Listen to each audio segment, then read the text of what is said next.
Hey, good evening, everybody. Sammy Thunder here. Welcome back to the channel. So, it's been a little bit. Uh, I made a post recently talking about just the fact that I haven't done videos in a while just because I've been recovering from being sick. And, what's kind of nice about that is kind of the purpose of this video is to kind of get a nice refresh and reset. Kind of took a break. I literally left my card table in the way that I left it since the day I started feeling symptoms, and it was nice to kind of clean it up the other day. But I got a chance to watch a lot of videos that y'all were posting, a lot of stuff that was being put out there. And one video I was really excited to find, and I'm glad he's doing these videos now because I think for some of us in the hobby, um, it becomes helpful to understand how to buy and sell baseball cards or sports cards for your collection. And so Garrett, I recently had him on a video of mine for the For Collectors channel, just kind of getting a background on his business and selling and dealing vintage. And he provided a lot of insight on the the business side of the hobby, and he I think I'm pretty certain he sells to collect, but I think he kind of shifts more on the dealer side than the collector side. But I mean, he could tell me if I'm wrong on that. But I mean, it's kind of just I think his dad was also a dealer, so he it just kind of flows within the family. And he's very good at it, very fair. I've bought from him before. He's bought from me before, so we do a lot of exchanges. That being said, I watched his video recently, and I thought it was very informative.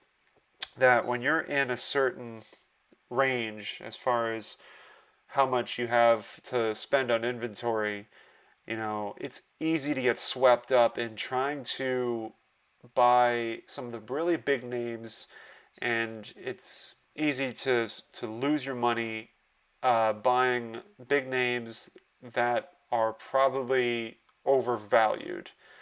And so I wanted to show a snippet of a part of his video where he talks about like which cards are make sense when you're in a certain range. So I'm going to bring that up now. So I'm going to make it full screen so it's a little bit much bigger for everybody to see. And so I'm going to play it now. Hopefully it comes through in the audio. So let me turn my volume up. I have my microphone on, so it should pick up. But here's Garrett.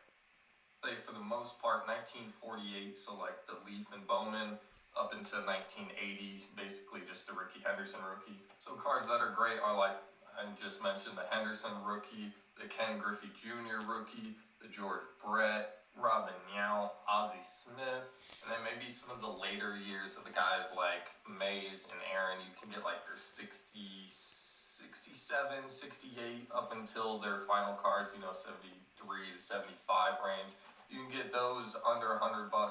Those are ones that people always want. Mays cards, always want Aaron's. There's always demand for George Brett rookies, Robin Yount rookies, and some of the other ones from the 60s like the Steve Carlton, the Joe Morgan, or the Willie McCovey. So those would be kind of ideal, but anything that falls into that range, if you go to a show, you kind of got to take what defense gives you. You can't always pick and choose exactly what players you want. Those are the type of things I would stick to. Ideally, if you can find those type of cards in like a value box, that's probably where you'll get the best deal on them. Or lots of times dealers who have, a lot of inventory will kind of undervalue some of these cheaper end cards. So that's kind of your bread and butter until you're up around the 10,000 total value. You probably won't be selling many cards over like the $250 range, I wouldn't think. So when you're into the 10. So, okay. I thought that was very helpful. Now, I've thought about these sort of things too at some of the bigger shows. He made a good point. He talked about some of these dealers who have massive inventories, huge inventories. They may not look at some of those cards that he's talking about in the same light because they've expanded to that range where they're really wheeling and dealing those really massive cards that go for thousands of dollars, hundreds and hundreds and hundreds of dollars, things like that. So there are deals to be made. Those value boxes that he's talking about, you can find some really good cards in there, and you can really make deals. The one thing he didn't mention, and I think it's helpful, is when you bundle, when you create lots, and not just like buying one or two cards, but if you buy like 5 to 10 cards, you can generally kind of work out a better deal in that sense and be able to maybe not make a huge profit on it to kind of boost your hobby dollar towards maybe buying that special card you really want. But you can make small strides, and I think that's a good goal for somebody like myself who's in that smaller window of 0 to 10,000, because that's definitely where I'm at. I'm not anywhere beyond that. But I think he's right. He's talking a lot about those mid 60s cards. The Steve Carlton is a great example because that card generally is like a $100, $200 card. Any Willie Mays, Clemente, Aaron, those are the big names.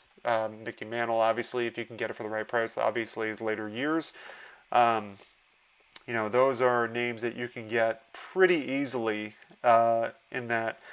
And that's kind of, like you can get swept in by looking at some of the 50s stuff, and that's where things get expensive. So I think it's good to kind of stay on a certain avenue and try to kind of focus in because the chances are you're going to get better deals by looking at some of those, like the 60s stuff, mid to late 60s stuff, because they're not valued nearly as highly as some of the early 60s or even the 50s stuff.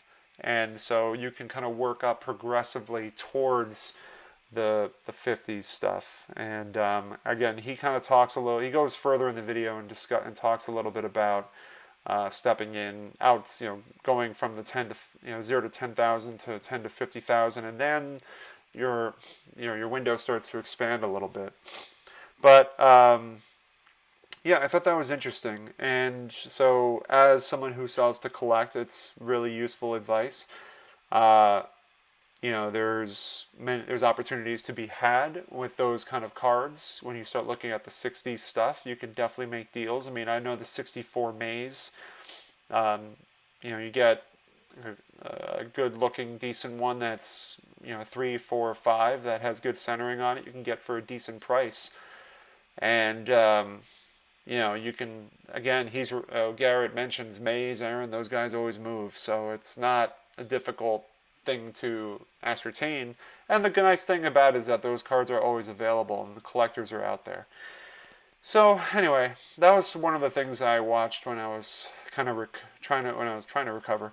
When I was recovering, I was watching that video about how to, like buying and selling, kind of like a nice beginner's guide, and it was kind of helpful to understand like his perspective on like maybe what you should do if you want to kind of expand your your hobby dollar a little bit.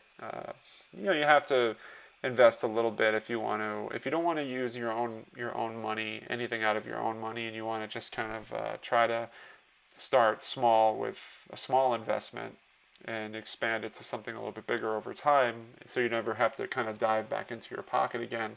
It's a nice little side hustle to sell to collect, and it's sort of what I do now. I don't really dip into my own pocket, my own paychecks for cards that I buy. Generally, a lot of that stuff is from the initial investment I made to sell to collect. But so that's more of the dealer side of my frame of mind for kind of just what I've been focusing on. But taking a small break. I was supposed to have that big card show weekend this past weekend, but it didn't work out because I got sick, obviously. But I will be returning, I think, at the end of the month for the Milford show and maybe something else. I have to figure it out. But March, I'll be coming back again for the Fishkill show. I'll be coming back for Garfield and Milford. That's going to be my rotation for the ongoing future, and then maybe a few Orange or Trumbull, Connecticut shows here and there if I can find if the weather's right, and I can set up outside again if it's not too cold, then definitely do that again. But as far as the collector side of things, nothing's really changed too much in terms of my focus. But I look for those small things here and there for my collection. I'm always looking for oddball Mets: Tom Seaver, Nolan Ryan, Christy Mathewson, Willie Mays, Bill Russell, Larry Bird. Those are the guys I've been kind of just focusing in on now, and it's getting really excited. Strongsville is very close. Looking forward to it. B. Roth and I will be driving out there, so that's something to really look forward to. And so I'm looking forward to that one in particular, just because of the fact that I think it's going to be kind of a vintage-arama. There's going to be a lot going on, and a lot of opportunities to buy some rare stuff. And I think that's some unique looking stuff that you just don't see every day. And I think that's definitely what I'm after. I'm looking for something that's very vibrant looking, very colorful, that just kind of attracts a lot of attention and just is a work of art. And that's really what I'm after. The price is secondary to a degree. It can't be like $5,000, but it could be something in the $1,000 range. And if it catches my eye and it's just a stunning piece, absolutely. So we'll see how that goes.